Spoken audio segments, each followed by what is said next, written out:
Posibleng magka-rollback na sa presyo ng langis sa susunod na linggo. Hanggang 8 piso sa kada litro ng diesel habang 4 na piso naman sa kada litro ng gas ayon sa oil industry sources. Kailangan pa raw bantayan ang sitwasyon pero posibleng mas malaking ginhawa ang mararamdaman. Depende sa resulta ng magiging pulong ng Amerika at Iran. Nakatutok si Salima Refran. Ito na ba ang hinihintay na kaunting ginhawa sa gitna ng walang prenong pagtaas ng presyo ng langis? Ayon kasi sa ilang oil industry sources, posibleng magkaroon ng rollback sa presyo sa susunod na linggo. Ang presyo daw ng diesel pwedeng bumaba ng mula 2 piso at 50 sentimo hanggang 8 piso kada litro. Ang gasolina pwedeng matapyasan ng piso hanggang 4 na piso kada litro.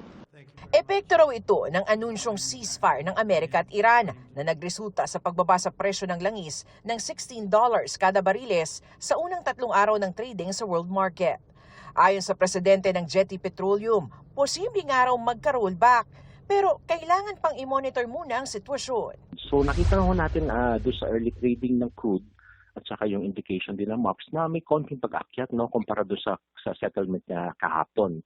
So inaasahan natin na baka yung price na to, yung binagsak niya nung kahapon, yung umakto ng dahan-dahan at baka mabawasan po yung possible rollback. Pero siyempre malaki rin po yung factor dito na magiging forex kasi naging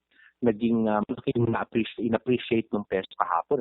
Ang binabantayan ang resulta ng trading ngayong araw at bukas at sa magiging pulong ng US at Iran. Mahirap itong sabihin, medyo talaga it's too early to say na kung ano pa yung magiging movement ng mga susunod na mga araw. May 2 trading days pa kasi tayo. Kung sakaling gumanda po at sabihin natin maging very positive yung meeting tapos bumaba ng the Monday next week, makikita ho natin yung talagang relief talaga na malaking galaw ng presyo. Umaasa ang mga nakausap naming motorista na matutuloy ang rollback.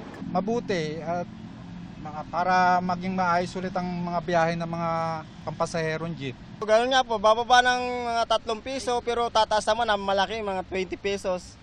Diba? Parang pinapaikot-ikot lang tayo nung...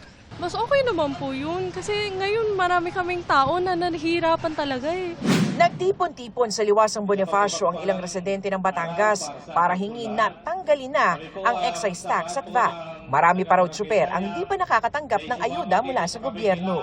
Kaya pala natanggalin ang VAT sa lahat ng petroleum products at ang kailangan lang ay hindi lang 20% ng non-essential MOE, kung hindi ang buong non-essential MOE ang tatanggalin. Ang ating panawagan na lang sa ating mga kasamahan na sa gobyerno ay tignan natin ano ang mas importante.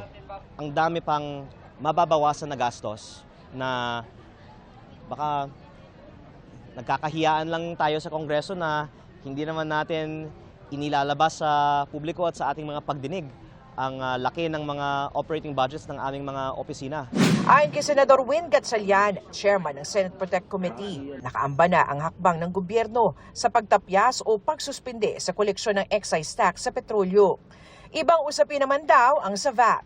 Sa loob po ng batas, meron po kasing publishing. So, April 12 or 13 ang magti-trigger yan. So by that time, pwede nang suspindihin ng ating Pangulo yung excise tax.